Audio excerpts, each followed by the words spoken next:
Assalamualaikum warahmatullahi wabarakatuh. Bismillahirrahmanirrahim. Alhamdulillahirabbil alamin. Afdhalus salatu wa tammu taslim ala sayyidina Maulana Muhammadin wa ala alihi washabihi ajmain. Allahumma iftah lana futuhan arifina ja'alna khalisatan lawajhikal karim rahimna bi rahmatika ya arhamar rahimin. Nawaitu ta'allum wa ta'lim wa tadhakkur wa tadhkir wa naf'a wal intifa' wa ifadul istifada wal hatha ala tamassuk bi kitabillahi wa sunnati rasulih sallallahu alaihi wasallam wa du'a ila al-huda wa dalalatul akhir bi mardati wa qurbi wa thawabi. Pada sesi yang saya ingin buat seringkas mungkin ya, lebih ringkas daripada kajian mantik seperti biasanya, saya ingin memberikan suatu gambaran secara umum terhadap konstruksi daripada tasawurat ya. Karena kita sudah selesai kajian tasawurat, kita akan melangkah ke tasdiqat. Sebelum melangkah ke tasdiqat, saya ingin memberikan gambaran bangunan daripada tasawurat itu seperti apa dan secara umum ya. Kemudian bagaimana pentingnya mengaplikasikan dan mengaktualisasikan tasawurat ini kepada konteks kehidupan, lebih-lebih terhadap konteks keagamaan ya. Karena banyak sekali daripada kita yang di situ mungkin sudah mempelajari mantik tapi bingung itu mau dipakai gimana sih mantik tuh, tasawur itu gimana sih mempraktekannya. Karena penting sekali ketika pemahaman benar itu sangat-sangat berkaitan sekali dengan tasawur ya. Ya, tasawur pada intinya adalah mendefinisikan sesuatu atau ta'rif ya. Mabadiknya itu kan kuliyatul khamas dalam tasawur ya. Kemudian maqasidnya adalah ta'rif atau ta'rifat. Jadi inti daripada tasawur itu kan ta'rifat atau definisi. Pemahaman benar itu ketika berawal daripada mendefinisikan sesuatu dengan benar atau mentasawurkan dengan benar. Kalau mendefinisikan atau mentasawurkan sesuatu keliru ya, maka nanti penghukuman terhadap sesuatu itu tersebut juga keliru. Sebagaimana dikatakan kaidah yang sudah masyhur ya, al-hukmu 'ala syai'i far'un an tasawwurih. Yang namanya menghukumi sesuatu itu merupakan cabang daripada mentasawurkannya. Taib. Misalkan kita contohkan ya betapa kekeliruan dalam konteks kehidupan atau keilmuan ya nanti ya. Dan kita aplikasikan ya bagaimana kita mempraktekkan, menerapkan kaidah-kaidah tasawurat ini kepada konteks kehidupan dan keilmuan. Baik, contoh yang pertama. Misalkan dalam konteks kehidupan dulu ya. Itu seperti makan misalkan. Makan ini menurut versi Indonesia ya, saya ambil dari versi Indonesia, adalah menelan sesuatu kepada perut berupa nasi ya. Maka mari kita analisis secara preteli, secara tasawurat ya. Pertama, menelan itu adalah lafadz yang mufrad ya. Sebelumnya ya, kan sebagai pengingat ya, tasawurat kan isinya bab mufrad, dilalat ya, dilalat, kemudian mufrad murakkab, kemudian di situ kuliyatul khamas, baru setelah itu ta'rif itu kan. Nah, lafadz menelan ini adalah lafadz yang mufrad tentu ya, begitu ya. Kemudian mufradnya mufrad yang kulli ya, kulli karena memang menelan itu umum gitu kan. Dan kullinya berupa jenis ya. Jenis itu banyak nau' di bawahnya, yang afrod-afrodnya itu satu dengan yang lainnya di dalamnya ya. Afrod-afrod di dalamnya satu dengan yang lainnya itu berbeda hakikat. Karena menelan banyak sekali nau'-nau'nya, cabang-cabangnya atau macam-macamnya ya. Bisa menelan batu, bisa menelan kerikil, bisa menelan rumput, bisa menelan pasir dan seterusnya. Itu kan. Nah, maka lafadz menelan ini adalah sudah cocok ketika kita ingin buat ta'rif berupa ta'rif yang had ya. Menelan ini adalah lafadz jenis yang qarib. Kemudian karena ini masih umum ya, bisa mencakup menelan nasi atau menelan batu atau menelan yang lainnya, maka kita perlu untuk mengkhususkan lagi agar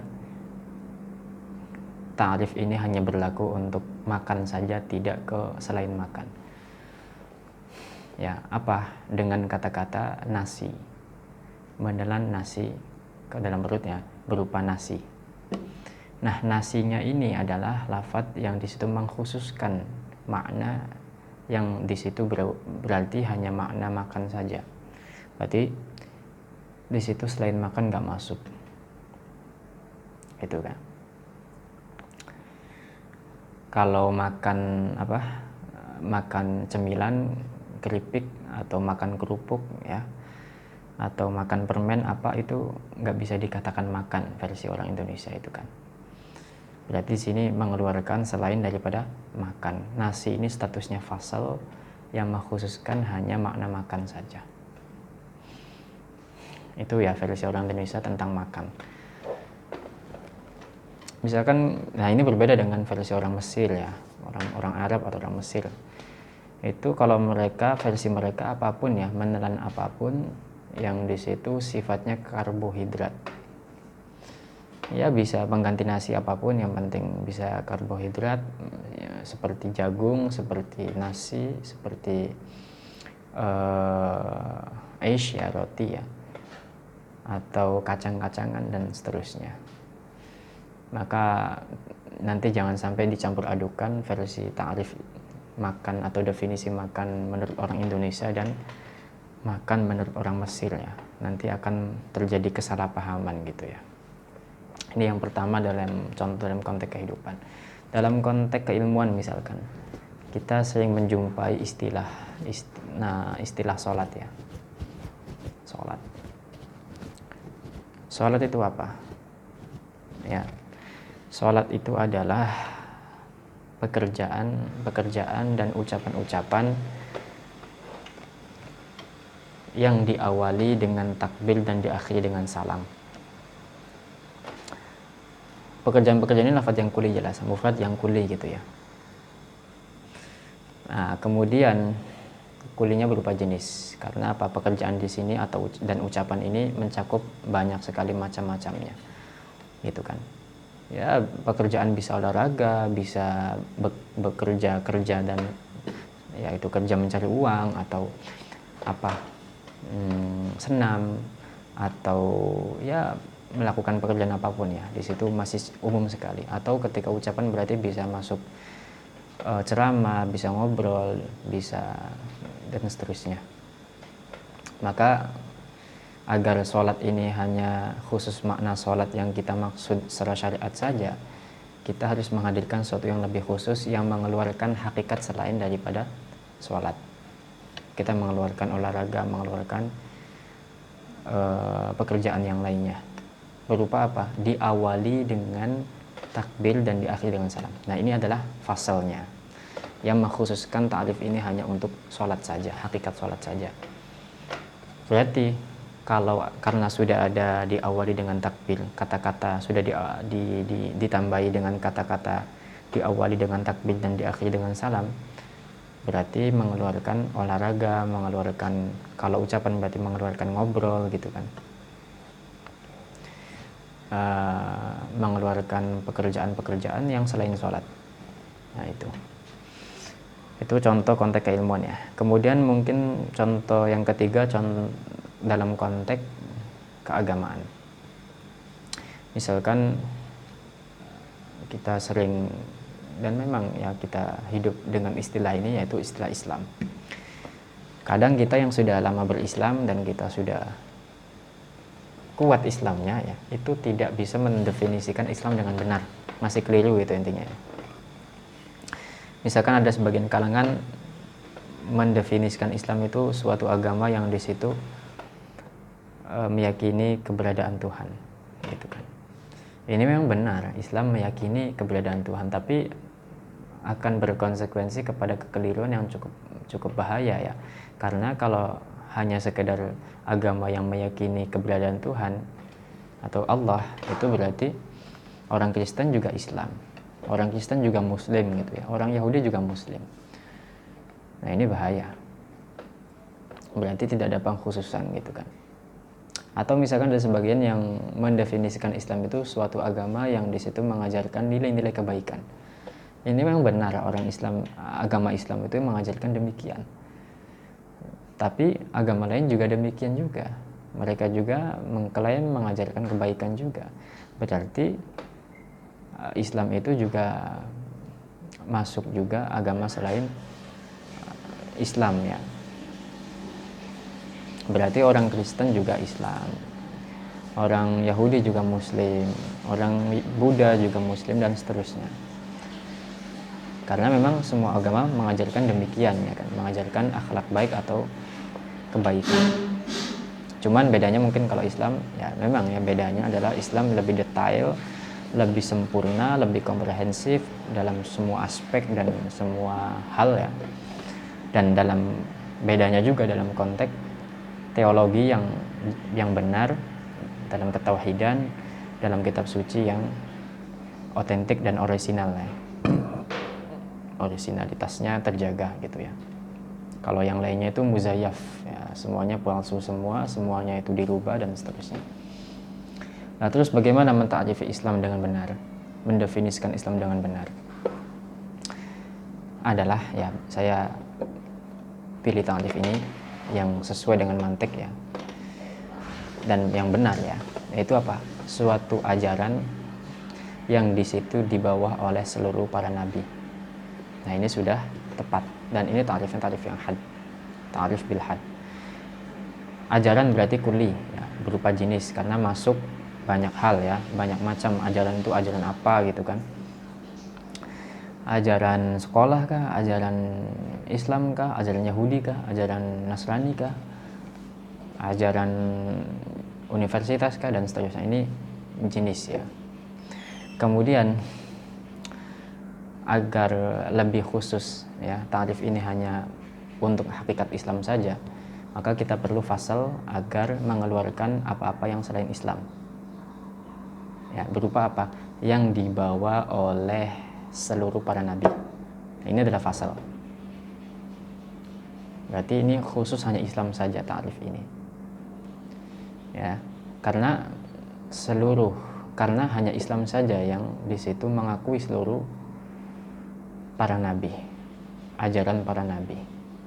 Ya, kita di sini akan mengeluarkan Kristen, karena Kristen itu hanya mengakui Nabi Isa saja, tidak mengakui Nabi Muhammad. Kemudian Yahudi itu hanya mengakui Nabi Musa saja, dan seterusnya. Apalagi kalau selain dua agama tadi ya, selain Yahudi dan Nasrani ya, mereka yang tidak percaya terhadap Nabi gitu kan, berarti mengeluarkan itu semua. Berarti di sini hanya Islam saja, ta'rif ini yang dimaksud. Nah itu ya. Ini bahaya kalau misalkan Islam adalah agama yang di situ meyakini keberadaan Tuhan. Berarti orang Nasrani, orang Kristen juga Muslim. Nah ini Yahudi juga Muslim gitu kan. Nah ini. Kemudian contoh yang selanjutnya mungkin yang lebih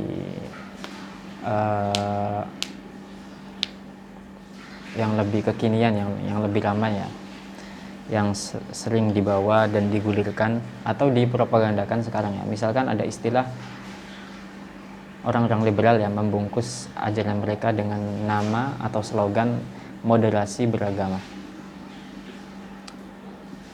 Moderasi itu kan wasatiyah, wasat itu pertengahan. Tapi mereka itu aneh ya, salah paham terhadap definisi moderasi. Mereka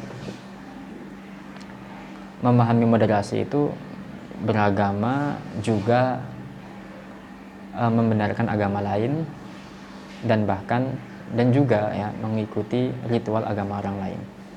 Ini kan sudah menyeleweng atau bukan tengah-tengah lagi, tapi mengikuti atau cenderung atau condong kepada yang lainnya. Berarti nggak tengah lagi ya kan. Seharusnya kalau tengah-tengah berarti kita tidak menyerang agama lain, pemeluk agama lain juga tidak mengikuti ajaran agama lain dan ritual keibadahannya. Nah ini baru tengah-tengah. Kita menyerang enggak, kita mengikuti mereka juga enggak. Ini baru tengah-tengah, baru moderat yang sesungguhnya. Nah, ini salah paham daripada mereka.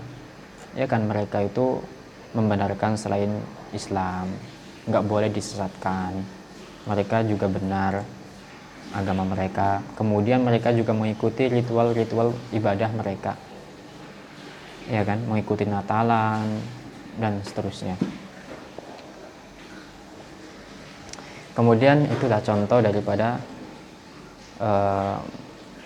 konteks keagamaannya. Contoh yang terakhir. Ada orang liberal juga yang di situ memahami bahwasanya, yang cukup lagi naik daun ini orang ya, muridnya orientalis ya. Dia memahami bahwasanya orang Nasrani itu enggak musyrik, mereka itu bertauhid. Coba itu ya, lucu banget ya pemikiran seperti ini ya. Mereka itu bertauhid, tidak musyrik. Nah, ini orang berarti sudah tidak faham atau salah atau keliru dalam memahami apa itu tauhid, apa itu syirik, ya kan? Apa itu tauhid, apa itu syirik? Tauhid itu kan menyembah satu saja atau mengesahkan sesuatu yang kita sembahi. Tidak ada selainnya, la syarikalah gitu kan. Berarti Allah saja, Allah nggak punya sekutu apapun. Sedangkan kalau syirik berarti menduakan atau mentigakan atau seterusnya. Iya kan? Nah, tapi si orang liberal ini memahami bahwasanya orang Nasrani itu tidak syirik, tapi mereka bertauhid. Ini kan lucu, karena mereka kan meyakini 3 oknum ya kan, ketuhanan mereka meyakini 3 oknum. Pertama Tuhan Bapa, Tuhan Anak, kemudian Roh Kudus. Masa 3 dikatakan tauhid? Pemeluknya mentauhidkan Tuhan mereka. Ini gimana maksudnya?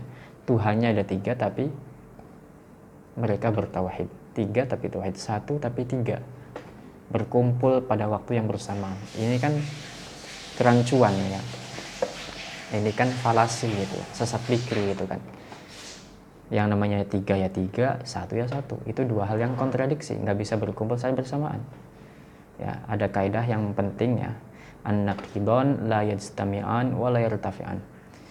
2 hal yang kontradiksi tidak mungkin terkumpulkan, juga tidak mungkin terhilangkan atau terangkat. Terangkat semua tidak bisa, berkumpul semua juga tidak bisa.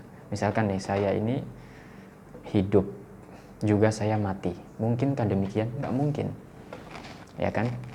Harus salah satu saja. Kalau saya hidup ya hidup, kalau mati ya mati. Nggak bisa saya pas waktu yang bersamaan hidup dan juga mati. Ini nggak bisa. Atau mati, saya mati dan hidup itu kan nggak mungkin secara bersamaan. Kalau hidup ya hidup, kalau mati ya mati, gitu kan. Nggak bisa berkumpul ya. Ya sama seperti tadi. Ya, mereka itu 3 Tuhan mereka, ya 3 saja, nggak bisa dikatakan 1. Nggak bisa 3 itu dikatakan 1. Kalau 1 ya 1, kalau 3 ya 3 gitu kan. Sebagaimana keyakinan umat Islam ya kan, Tuhan kita itu 1, hanya Allah saja. Berarti tidak 3. Tidak mungkin secara bersamaan statusnya itu 3 dan 1. Nah itu dia. Nah jadi apa? Itulah ya, secara singkat saya gambarkan relevansi dan aktualisasi pentingnya ilmu mantiq, khususnya bab tasawurat ini dalam konteks kehidupan, lebih-lebih terhadap keberagamaan dan keilmuan gitu kan ya. Karena kebenaran dalam pemikiran kita, dalam berpikir kita itu sangat-sangat dipengaruhi daripada apa?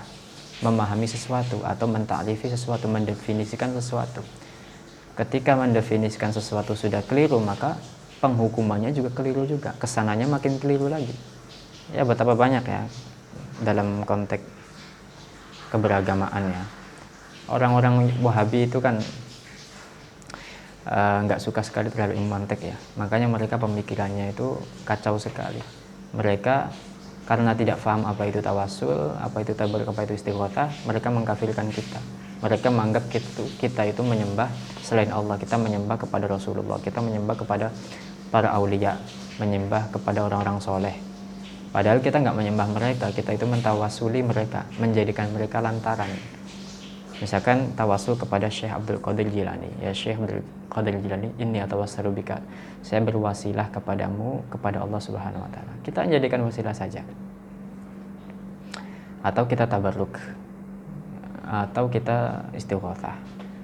Ya Syekh Abdul Qadir Jilani, saya minta tolong kepadamu agar sampaikan hajat kepada Allah. Ini kan hanya sebatas meminta tolong agar Syekh Abdul Qadir Jilani menjadi wasilah atau perantara agar beliau mendoakan kita.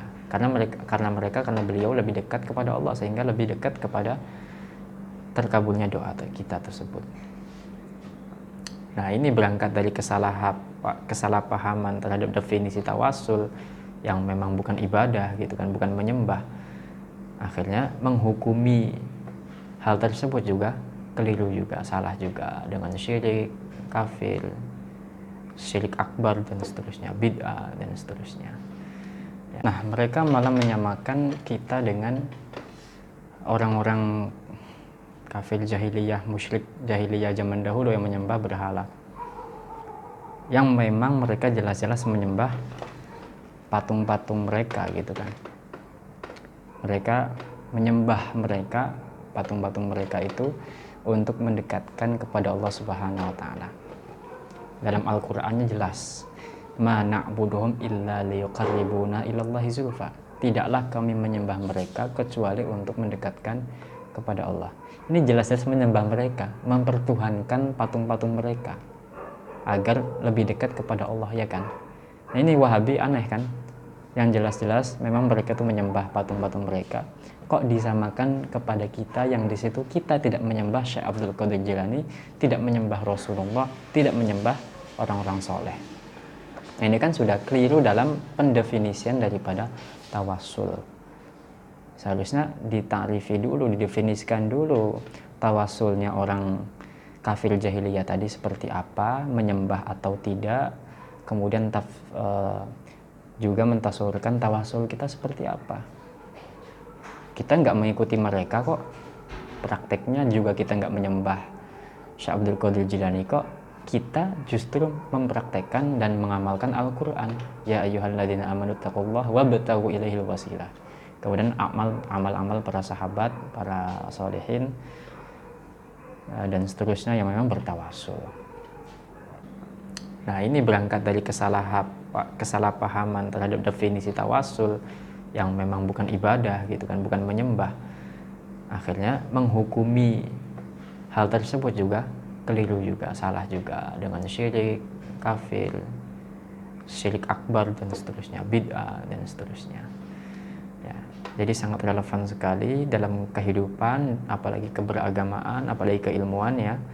Karena nanti kalau tidak, maka akan sering sekali akan urdhatun lil ghalat. Pikiran kita akan gampang keliru gitu ya. Seperti yang saya contohkan orang-orang yang menyimpang tadi ya.